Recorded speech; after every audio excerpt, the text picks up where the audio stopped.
Hello दोस्तों, स्वागत है आपका एक और न्यू वीडियो में। पिछली वीडियो में हमने To Me the One Who Loved You movie का एक्सप्लेनेशन किया था और इस वीडियो में हम जिसका एक्सप्लेनेशन करने वाले हैं वो मूवी उसी के साथ रिलीज हुई थी और हम उसे उसका पार्ट 2 भी कह सकते हैं। तो चलिए शुरू करते हैं। मूवी की शुरुआत में हम कोयोमी की आवाज सुनते हैं जो कह रहा होता है कि वो जल्द ही मर जाएगा। फिर हम कोयोमी को देखते हैं जो अपने हाथों को छूकर देख रहा होता है। तभी उसके हाथ में एक ब्रेसलेट जैसी कुछ चीज होती है जो उसे बताती है कि उसे 17 अगस्त को सुबह 10 बजे सोआडोरी चौराहे पर जाना है। कोयोमी ताकेगावा को इस बारे में बताता है और कहता है कि आईपी टर्मिनल में एक शेड्यूल है जो उसे कभी याद नहीं रहता। ब्रेकफास्ट करते हुए ताकेगावा कहते हैं कि तुम्हें वहाँ 2.5 घंटे बाद जाना है। तभी वहाँ उसकी ग्रैंड डॉटर आती है और कहती है कि हो सकता है कि पैरेलल से ग्रैंडपा आए हो और उन्होंने ये शेड्यूल डाल दिया हो, और ये भी हो सकता है ग्रैंडपा अपने ही डाले हुए शेड्यूल को भूल गए हो। कोयोमी कहता है भूलने वाली बात के चांस ज्यादा हैं। फिर कोयोमी कहता है कि अब उसे चलना चाहिए और उसकी ग्रैंड डॉटर कहते हैं कि आपको वहाँ नहीं जाना चाहिए क्योंकि आपको वहाँ जाकर पता चलेगा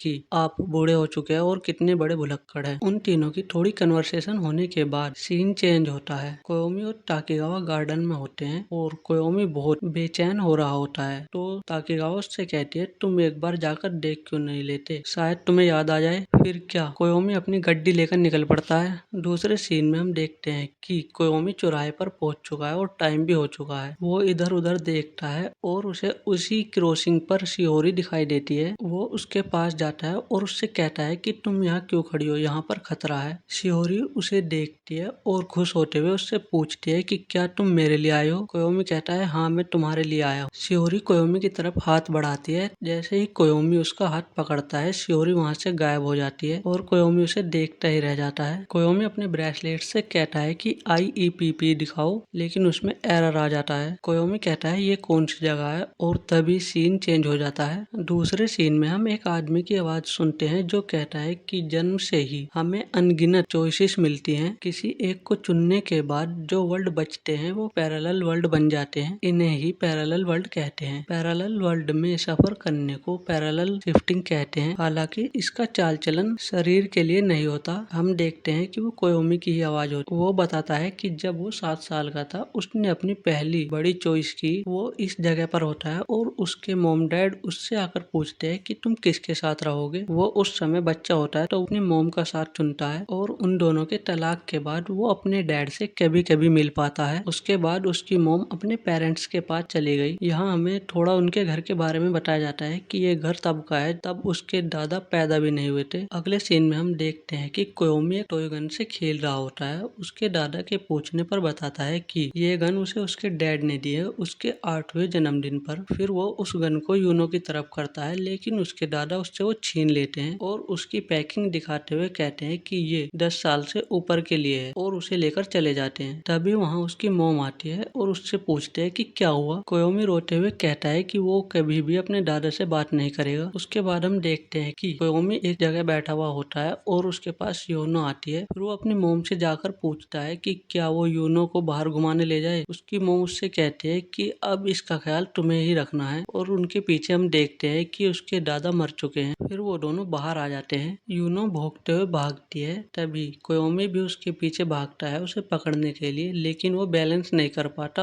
और गिरने वाला होता है। लेकिन तभी उसकी आंख आईपी कैप्सूल में खुलती है। वहाँ शिहोरी होती है जो उसके कैप्सूल को खोलती है। कोयोमी उससे थैंक्स कहता है लेकिन वो तभी वहाँ से भाग जाती है। फिर कोयोमी भी वहाँ से चला जाता है और जाते हुए रास्ते में वर्चुअल साइंस का एक बोर्ड देखता है जहाँ उसके डैड काम करते हैं। वो एक लेडीज से अपनी मोम पे फोन करवाता है क्योंकि उसे अपने डैड का नंबर याद नहीं होता, और वो अपनी मोम के साथ अपने ग्रैंडपा के यहाँ आ जाता है। उसके ग्रैंडपा उससे कहते हैं बड़े दिनों बाद मिले कोयोमी। कोयोमी सोचता है कि ये उसकी दुनिया नहीं है, ये वो दुनिया है जिसे उसने अपने डैड के साथ रहने के लिए चुना था। इसमें दादा अभी भी जिंदा है। अगले सीन में हम देखते हैं कोयोमी अपने दादा के कमरे में जाता है और उनसे पूछता है कि क्या आज वो उनके साथ सो सकता है। फिर वो दोनों सोने के लिए चले जाते हैं और कोयोमी पूछता है कि क्या यूनो मर चुकी है। उसके दादा कहते हैं हाँ, वो मर चुकी है। कोयोमी कहता है कि क्या उसे बचाया जा सकता है। उसके दादा कहते हैं कि किसी मरे हुए को जिंदा करना नामुमकिन है। वो अपने दादा से रोते हुए माफी मांगता है क्योंकि वो उनसे लड़ रहा होता है, लेकिन उसके दादा के कुछ समझ में नहीं आता क्योंकि ये सब पैरेलल वर्ल्ड की बात होती है। उनके बीच काफी बातचीत होने के बाद बाद उसके दादा कहते हैं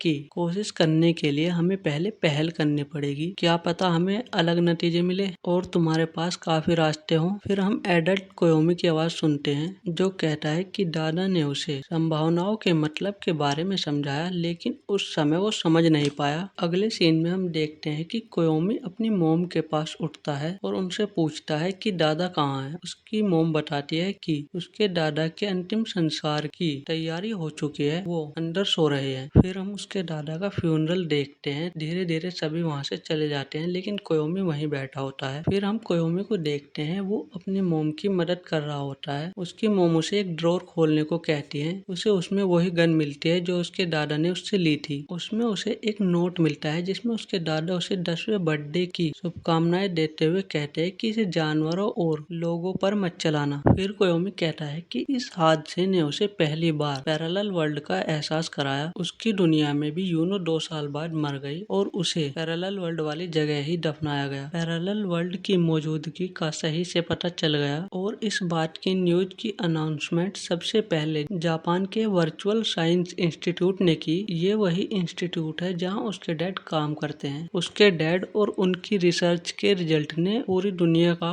ध्यान अपनी ओर खींचा और कोयोमी ने भी ज्यादा मेहनत नहीं की, लेकिन उसकी अच्छी ग्रेड आई। पर उसका मिडिल स्कूल में कोई दोस्त नहीं था और वो हाई स्कूल में दोस्त बनाने की कसम खाता है। जब कोयोमी फर्स्ट आता है, कोयोमी के स्कूल वाले उसे फर्स्ट आने पर स्पीच के लिए कहते हैं, लेकिन वो मना कर देता है ताकि कोई उसे नोटिस ना करे। लेकिन अभी भी उसका कोई दोस्त नहीं है, वो क्लास में अकेला ही रहता है। जब वो क्लास से जा रहा होता है तो ताकेगावा उसे आवाज मारती है और कहती है तुम मुझे इग्नोर कर रहे हो, पर वो उससे गुस्सा नहीं है। अगर तुम मुझसे माफी मांगना चाहो तो मांग सकते हो। ताकेगावा उसे अपने साथ ले जाने लगती है, लेकिन वो ताकेगावा का नाम लेकर कहता है कि रुको। तभी ताकेगावा उससे मना करती है कि वो मेरा नाम ना ले, उसे ये अच्छा नहीं लग रहा। फिर वो अपनी घड़ी को देखती है और उससे सॉरी कहकर चली जाती है। इधर क्लास के सारे बच्चों ने देख रहे होते हैं। दूसरे सीन में कोयोमी अपने घर जाने ही वाला होता है, तभी ताकेगावा उसे अपने साथ चलने को कहती है और वो दोनों कराओके नाम की जगह पर जाकर बात करते हैं। ताकेगावा उसे अपनी घड़ी दिखाते हुए पूछती है कि क्या तुम इसे जानते हो। कोयोमी कहता है ये एक घड़ी ही तो है। ताकेगावा उससे कहते हैं कि क्या तुम आईपी टर्मिनल के बारे में जानते हो। कोयोमी कहता है ये एक ऐसा डिवाइस है जो हमें बताता है कि हम इस वक्त कौन से पैरेलल वर्ल्ड में हैं, लेकिन लगता है इसका एक्सपेरिमेंट अभी पूरा नहीं हुआ। फिर ताकेगावा कहते हैं कि उसके डैड एक रिसर्चर हैं। कोयोमी कहता है कि मेरे भी,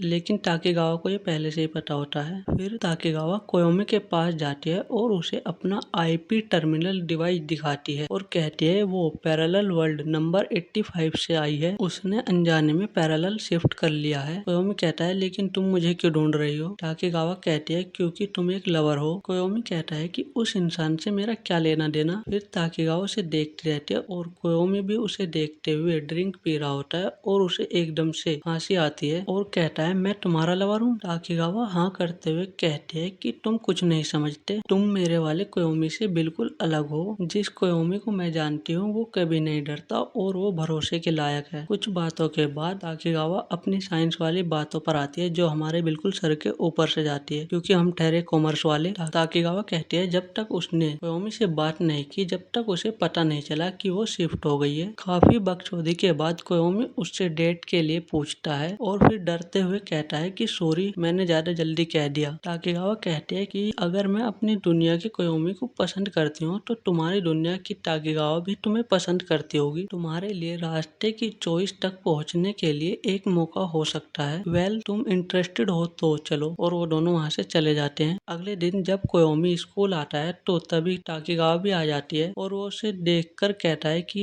क्या ये इस दुनिया की है या उस दुनिया की, और ताकेगावा उसे बिगड़ देखे ही चली जाती है। ऐसा ही कई दिन तक चलता है। कोयोमी उसे देखता रहता है और उसके बारे में ही सोचता है, लेकिन उसका कोई रिस्पॉन्स नहीं होता। फिर हम कोयोमी की आवाज सुनते हैं जो किसी से पूछ रहा होता है कि क्या वो उस पैरेलल वर्ल्ड में जा सकता है जिसमें वो जाना चाहता है, और वो आदमी कहता है कि नहीं, वो इसी पर काम कर रहे हैं जो अभी पूरा नहीं हुआ है और इसे यूज करने में अभी 10 साल लगेंगे। तो फ्रेंड्स आज का वीडियो यहीं एंड करते हैं, मिलते हैं मूवी के नेक्स्ट पार्ट में। जब तक के लिए अगर आपको वीडियो अच्छी लगी है तो वीडियो को लाइक कर दे और चैनल को सब्सक्राइब कर दे, और अगर आपको वीडियो में कोई चीज अच्छी नहीं लगी है तो आप मुझे कमेंट करके बता सकते हैं।